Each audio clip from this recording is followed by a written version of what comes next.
Jadi pada hari ini saya ingin menyampaikan adanya laporan. Ya. Jadi berkaitan dengan laporan yang masuk ke Baris Krim. Jadi ada 3 laporan. Ya, ada 3 laporan. Yang pertama adalah di bulan Maret itu di Jogja. Ya. Di Jogja ada pelaporan masuk ke Polda Jogja bahwa ada suatu kantor yang dihack akunnya, gitu ya. Jadi tidak bisa beroperasi dan dilaporkan ke Polda Jogja. Kemudian pada tanggal 27 Maret-April di Baris Krim Polri ya, ada pelapor juga melaporkan ke Baris Krim Polri. Kemudian yang ketiga pada tanggal 2 Juni kemarin dari Polda Jabar ya. Polda Jabar juga melaporkan. Jadi adanya situs yang dihack gitu. Jadi kemudian oleh Baris Krim 2 laporan yang dari Jogja dan dari Polda Jabar itu ditarik ke Baris Krim, jadi jadikan satu ya. Dan dibentuklah satu tim kemudian menganalisa daripada kejadian ini ya, akun-akun yang dihack ini.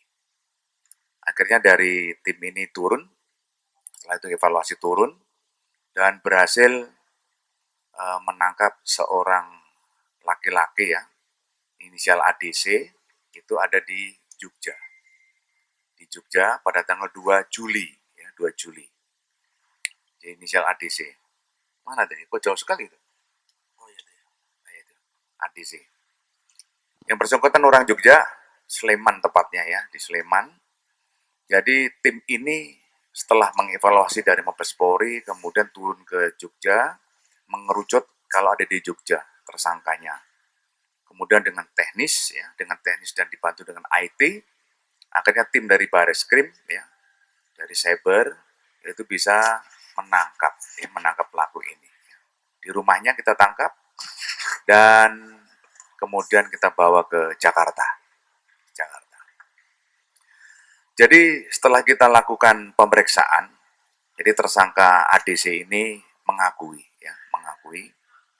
bahwa tersangka ini telah melakukan hack di akun-akun pemerintah, juga di akun-akun swasta ya, dan kemudian juga di akun-akun jurnal-jurnal. Itu ada 1.309 akun yang dihack. Jadi pada prinsipnya bahwa pelaku ini kemudian dia itu menghack daripada suatu akun dan kemudian dia mengirimkan namanya ransomware, yaitu malware tertentu yang di situ akan menuntut suatu tebusan atau membayar sesuatu uang ya, membayar suatu uang sebesar sekian itu. Kemudian kalau memang tidak mendapatkan uang, nanti dia akan bisa menghapus atau menahan, atau dia akan juga bisa tidak bisa dibuka akses pentingnya di dalam akun tersebut gitu ya. Jadi akun itu kalau dihack nanti akan seperti ini contohnya.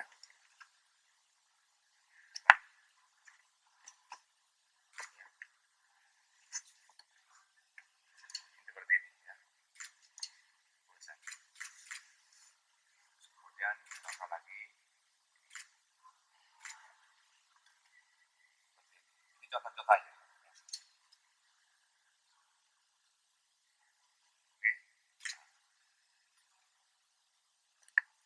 Jadi pada prinsipnya bahwa pelaku mengubah tampilan di akun tersebut itu. Tampilan itu tidak bisa diakses ya. Jadi dia semuanya bisa diambil alih oleh pelaku ini. Gitu. Jadi pelaku ini mau membuat apa bisa, tapi pemilik akun itu tidak bisa, gitu ya, tidak bisa apa-apa itu. Makanya dia nanti akan mengirimkan ransomware dan nanti setelah dikirimkan uang, imbalan uang, itu nanti dia akan mengirimkan description key, artinya kunci ya. Nanti dia akan membuka kembali. Dari keterangan pelaku ini rata-rata imbalannya antara 2 juta sampai 5 juta. Antara itu, kalau misalnya itu sejumlah 1.309 gitu, ya kalau kita kalikan yang rendah saja 2 juta kali 1.000 sekian, ya M juga, ya ketemunya M juga.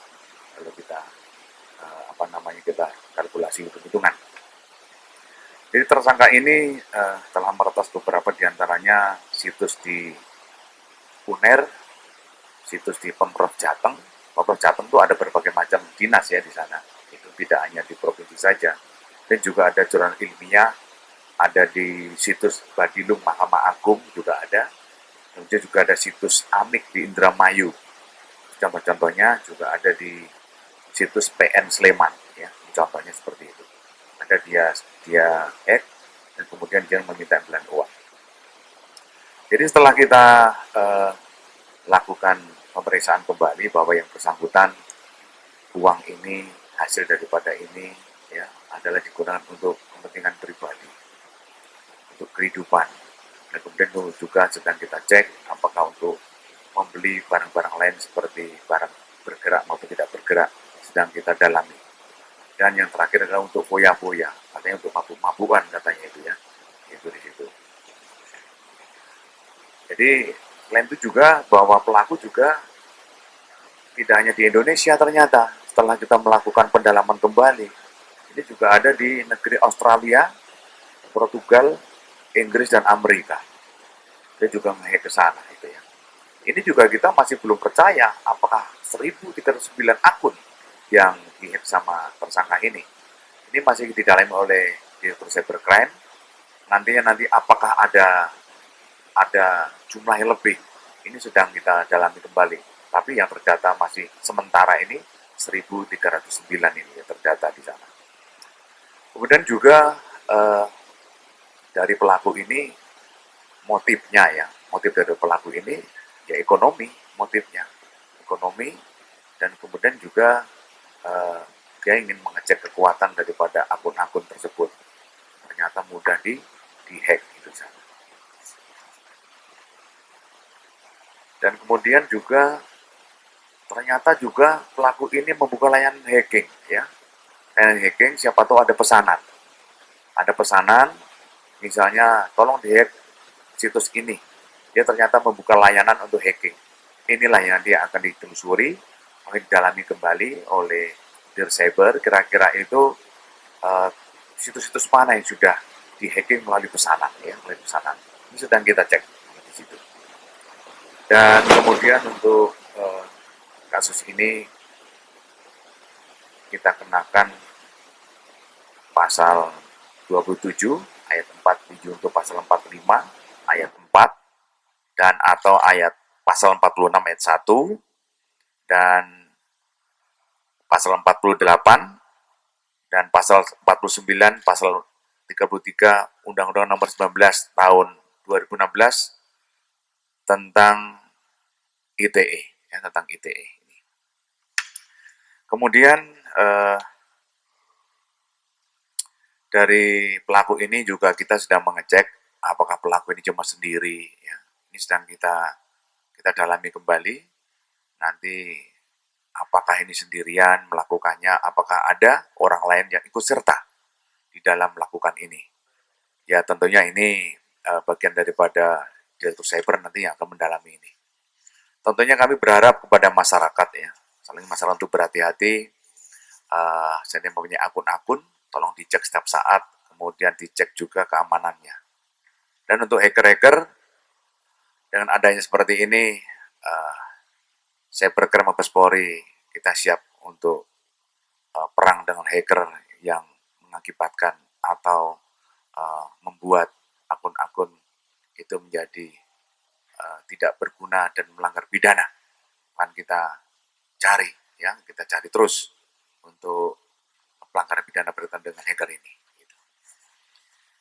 Saya kira itu teman-teman ya. Saya ulangi, ancamannya 12 tahun ya, 12 tahun dan denda paling banyak 1 miliar rupiah untuk kasus ini. Dan kasus ini sudah sedang disidik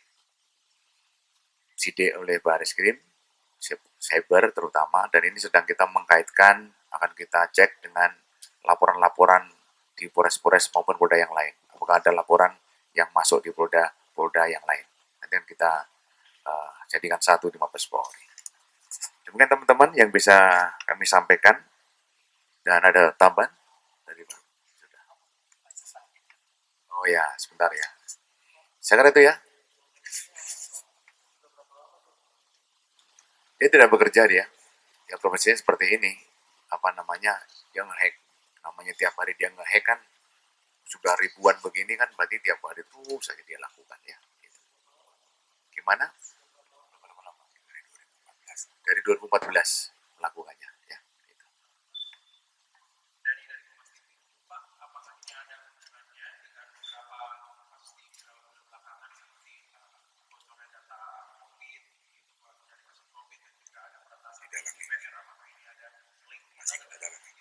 Oke. Pertanyaan bagus ya. Memang akhir-akhir ini kan banyak ya situs-situs maupun akun yang dihack. Makanya ini sedang kita cek ya, kita dalami, kita cek betul dengan tersangka ini apakah ada kaitannya atau tidak ya. Nanti kalau ada kaitannya akan kami sampaikan perkembangan berikutnya. Iya, Pak.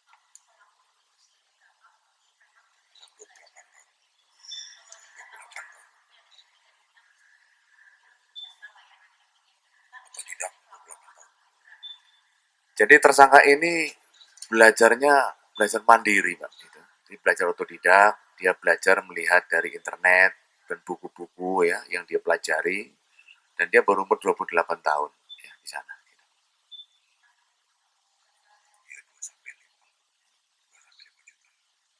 Untuk jasa hacking juga variasi dia dibayar. Bisa kadang 3 juta, kadang 4 juta, bisa 5 juta ya. Itu. Nah, ini sedang kita lakukan penyelidikan uh, kegiatan berkaitan dengan ini ya. Oke itu ya teman-teman ya yang bisa kami sampaikan untuk kegiatan rilis siang hari ini. Terima kasih. Wassalamualaikum warahmatullahi wabarakatuh. Namanya ini, lagi? Ya, sama angkat ya.